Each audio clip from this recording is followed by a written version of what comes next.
Trump and Modi can't ignore the trade policy power of India's farmers. This approach of protection and reassurance for farmers appears to be a stark contrast to the image of farmers in India only a few years ago. Back in 2020 to 21, farmers blocked highways, clashed with police officers, and marched to Delhi to protest government policy. It amounted to a national year-long agitation against 3 farm acts that were passed by the Indian Parliament in September 2020 to liberalize the sector and seen as a successful expression of farmers' political power. The laws were repealed in December 2021. But the farming sector has a mixed record of recent political success in India. In 2017, Tamil Nadu farmers protested after going through one of the worst droughts in more than 100 years, having suffered from poor yields, low crop prices, excessive debts, and a growing number of farmer suicides. Those protests captured media attention for the displays: eating food off the road, running naked outside the Prime Minister's office, drinking their own urine, and eating mice.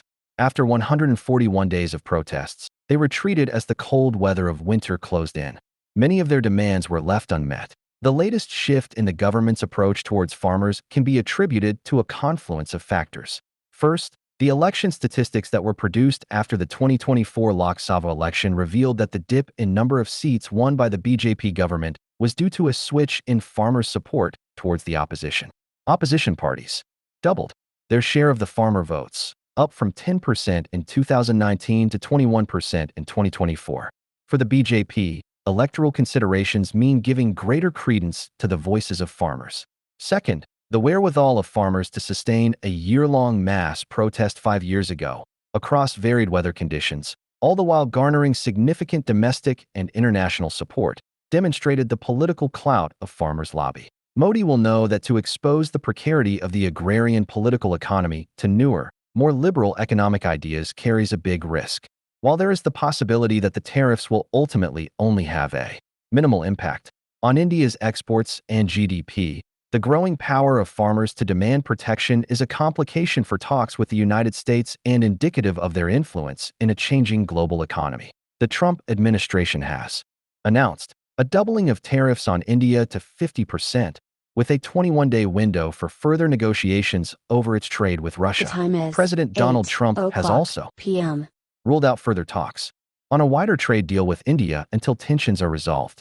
While India's continued purchases of Russian oil remains a stumbling block, it is far from the only one.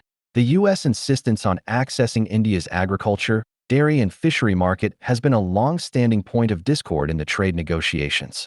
The United States wants to lower tariffs on farm products such as corn, soybeans, apples, cotton, almonds, and ethanol, while also pushing for the entry of genetically modified farm products like maize into the Indian market. Prime Minister Narendra Modi responded to the Trump tariff decision within hours last week, stating that the interests of our farmers are our top priority and that